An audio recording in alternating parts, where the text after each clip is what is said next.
तो हेलो दोस्तों, मैं हूं आपका अपना भाई मिस्टर निहाल। गाइस, जब हम कभी भारत के अरबपतियों की बात करते हैं तो दो लोगों का नाम हमारे सामने पहले आता है, मुकेश अंबानी और रतन टाटा। ये दोनों का नाम सुनकर दिमाग में नोटों की गड्डियां और आलीशान बंगला ये सब आ ही जाता है। ऐसे में सवाल ये आता है कि इन दोनों में से किसके पास है सबसे ज्यादा पैसा। वैसे तो एशिया में जब भी सबसे अमीर इंसान की बात आती है तो मुकेश अंबानी का नाम रतन टाटा से हमेशा आगे आता है। जहाँ दोस्तों एक तरफ आम इंसान अपनी बीवी को एक कार गिफ्ट करने के लिए 50 बार सोचता है, वहीं हमारे मोटा भाई अपने वाइफ को 3 बार प्राइवेट प्लेन गिफ्ट कर चुके हैं, लग्जरी कार्स और दुनिया के दूसरे सबसे महंगे घर के मालिक मुकेश अंबानी के पास सिर्फ 6 कंपनी है।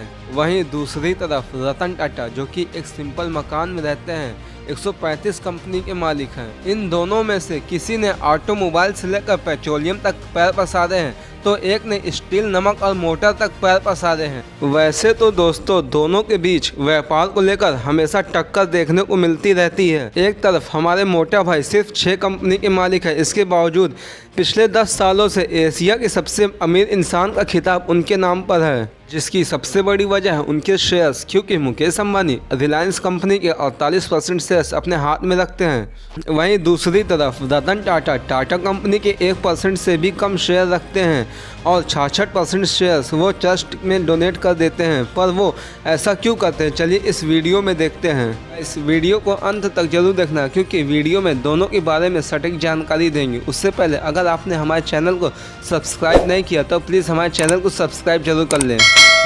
जैसे खर्चे वैसे चर्चे। मुकेश अंबानी रिलायंस कंपनी के 48% शेयर अपने हाथ में रखते हैं, जिसके चलते उनके खर्चे के चर्चे हर तरफ गूंजते हैं। मुकेश अंबानी के पास दुनिया का दूसरा सबसे महंगा घर एंटीलिया है, जिसकी कीमत 1400 करोड़ रुपए आंकी गई है। सिर्फ यही नहीं, मुकेश अंबानी ने तो अपनी बेटी की शादी में पानी की तरह 110 करोड़ रुपए लुटाए। जब बात इनके खर्चे की हो ही रही है तो आपको बता दें, मुकेश अंबानी ने अपनी वाइफ नीता अंबानी को 1000 स्क्वायर फीट के 3 प्राइवेट जेट भी गिफ्ट किए। और तो और इनके पास एक यॉच भी है जो कि पूरी तरह से सोलर ग्लास से बनी हुई है, जिसकी कीमत 700 करोड़ रुपए आंकी गई है। दूसरी तरफ रतन टाटा जो कि टाटा कंपनी का 1% से भी कम शेयर रखते हैं और तो और उनकी एपोलॉजी सिंपल लिविंग में है। वो कभी भी बड़ा खर्चा नहीं करते, वो स्टार्टअप में इन्वेस्ट करने में इंटरेस्ट रखते हैं। वहीं वो टाटा कंपनी के 66% शेयर्स अपने ही कंपनी के अलग अलग ट्रस्ट जैसे sir Ratan Tata trust, sir Dorabji trust, Tata education trust में डोनेट कर देते हैं, जो इंडिया की education, health, art and culture में भी काम करते हैं। रतन टाटा अपने फैमिली की वैल्यू को आगे बढ़ाते हुए 2/3 हिस्सा देशवासियों के लिए दान कर रहे हैं और चैरिटी वाले शेयर वो अपने पास रख ले तो वो इंडिया के नहीं बल्कि पूरे एशिया के सबसे अमीर इंसान होंगे। गाइस, जब बात इनके खर्चे की हो ही रही है तो क्यों ना इनके कंपनी का इतिहास भी जान ले।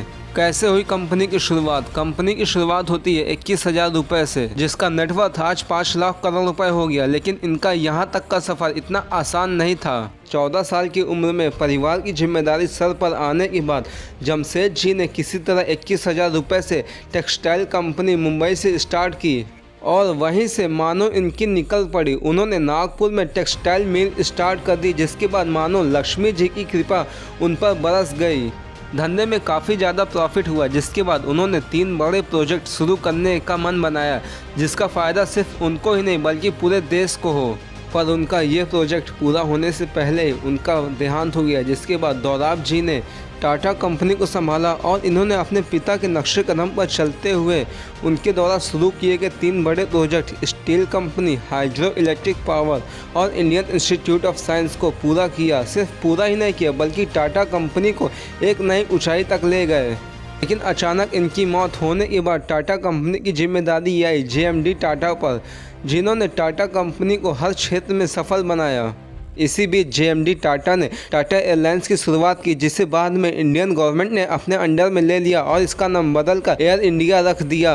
JMD टाटा ने टाटा की 14 कंपनी की संख्या बढ़ाकर 95 तक कर दी। लेकिन अचानक उनकी मौत हो जाने के बाद टाटा के चेयरमैन बने रतन नवल टाटा, जिन्होंने टाटा कंपनी को पूरे भारत में ही नहीं बल्कि पूरे विश्व में फैला दिया और टाटा कंपनी विदेशों में भी राज करने लगी, जिसका नाम आज बच्चा बच्चा जानता है और टाटा के साथ काम करना चाहता है। वहीं वहीं मुकेश अंबानी की रिलायंस कंपनी की शुरुआत भी इतनी आसान नहीं रही। धीरू भाई अंबानी ने कड़ी मेहनत कर विदेशों में नौकरी की और सिल्वर कॉइन्स जमा कर वो मुंबई वापस आ गए चौल में रहने के लिए, और काफी कड़ी मशक्कत करने के बाद उन्होंने रिलायंस कॉमर्शियल कॉरपोरेशन शुरू किया, जो कि शुरू में मसाला और यार्न्स बनाने का काम करती थी। और जैसे ही बिजनेस में पैर जम गया, उन्होंने विमल नाम से कपड़ों का बिजनेस शुरू किया, जिसमें वो पूरी तरह से फेल हो गए। जिसके बाद उसके स्टॉक में लोगों को इन्वेस्ट करने और बेचने का काम धीरू भाई ने खुद शुरू किया। ये उस समय की बहुत बड़ी बात थी कि जिस समय लोगों को इन्वेस्ट के बारे में कुछ पता भी नहीं था, उस समय धीरू भाई अंबानी ने लोगों से इन्वेस्ट करवाया था, जिससे उनको और इन्वेस्टर दोनों को काफ़ी ज़्यादा फायदा हुआ। और कुछ ही समय में 70 करोड़ का रेवेन्यू साल 2002 में 75,000 करोड़ का हो गया। लेकिन उनका अचानक देहांत हो जाने के बाद उनका बिजनेस दोनों बेटे अनिल अंबानी और मुकेश अंबानी को बांट दिया गया, और कुछ ही समय में अनिल अंबानी की नेटवर्थ 0 हो गई। वहीं मुकेश अंबानी की नेटवर्थ साल 2022 में $94 बिलियन हो गई। गाइस, अब आप ही कमेंट करके बताइए इन दोनों में से कौन है असल ज़िंदगी में सबसे ज़्यादा अमीर।